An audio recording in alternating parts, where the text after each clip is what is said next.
Hello guys, स्वागत है आपका मेरे इस चैनल पे। इंट्रोडक्शन करने का टाइम नहीं है और रिवीजन करने का टाइम है, इसलिए मैं आपको फास्ट रिवीजन करवाती हूँ PYQs से। तो स्टार्ट करते हैं। फर्स्ट क्वेश्चन, अभिप्रेरणा के आवश्यकतानुक्रम सिद्धांत का प्रतिपादन किसने किया? आंसर है मैस्लो।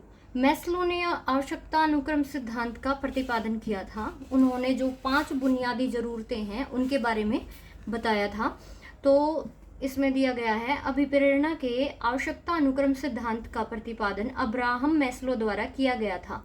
मैस्लो ने प्रस्तावित किया कि प्रेरणा किसी व्यक्ति की 5 बुनियादी ज़रूरतों को पूरा करने के प्रयास का परिणाम है, जो शारीरिक सुरक्षा, सामाजिक सम्मान और आत्म साक्षात्कार से है। क्वेश्चन सेकंड है, निम्नलिखित में से कौन सी व्यक्तिगत आंकलन की प्रक्षेपी विधि नहीं है? मतलब पर्सनैलिटी असेसमेंट नहीं है। क्वेश्चन है ऑप्शन शब्द साहचर्य, वाक्य पूर्ति, वर्णन गति, समाजमिति। तो सोशियोमेट्री इज द आंसर। प्रक्षेपी विधि, व्यक्तिगत मापन की प्रक्षेपी तकनीकें वे परीक्षण हैं जो व्यक्ति के उन केंद्रीय पहलुओं को प्रकट करने के लिए बनाई जाती हैं जो किसी व्यक्ति के अचेतन मन में निहित हैं।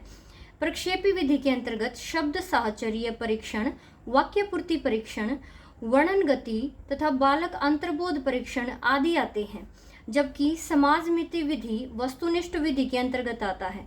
अतः विकल्प डी ठीक है।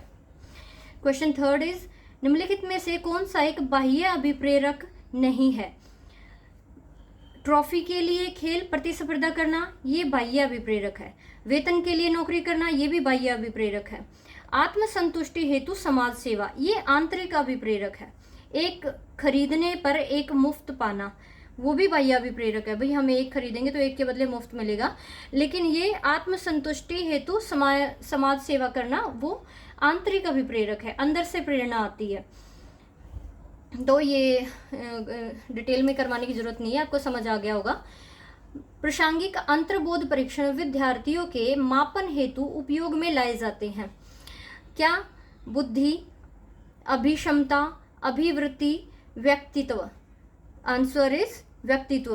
प्रासंगिक अंतर्बोध परीक्षण विद्यार्थियों के व्यक्तिगत मापन हेतु उपयोग में लाए जाते हैं। इस परीक्षण का निर्माण मनोवैज्ञानिक मॉर्गन व मुरे ने 1986 में किया था। इसे कथानक बोध परीक्षण भी कहा जाता है। इसमें 30 चित्रों का प्रयोग किया जाता है। भाई कार्ड्स वगैरह दिखाए जाते हैं और उसमें कोई स्टोरीज वगैरह दिखाई जाती है, तो उससे बच्चों का पर्सनैलिटी चेक की जाती है कि किस तरीके के विद्यार्थी हैं, उनके व्यक्तित्व मापन इवोल्यूशन किया जाता है पर्सनली।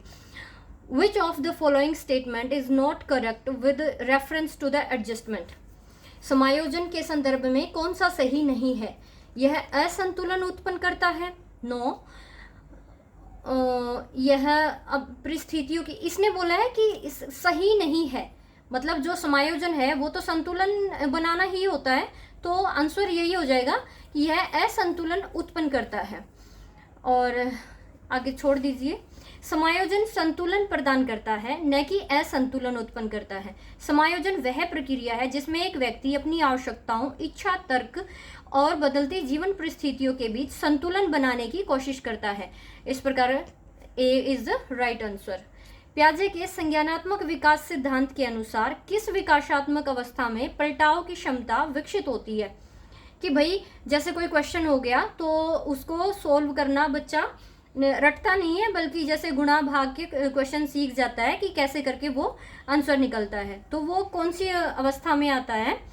पियाजे के संज्ञानात्मक विकास सिद्धांत के अनुसार मूर्त संक्रियात्मक अवस्था में पलटाव की क्षमता विकसित होती है। 7 से 12 मूर्त संक्रियात्मक, 7 से 12 के जो वर्ष के बच्चे होते हैं उनमें पलटाव की क्षमता आ जाती है। पियाजे के संज्ञानात्मक सिद्धांत की 4 अवस्थाओं में से यह तीसरी अवस्था है, थर्ड। इस अवस्था में बच्चे एक संज्ञानात्मक क्षमता के रूप में प्रतिवर्तिता, क्रमांकन और परिवर्तनशीलता की अवधारणा की प्राप्ति दिखाते हैं।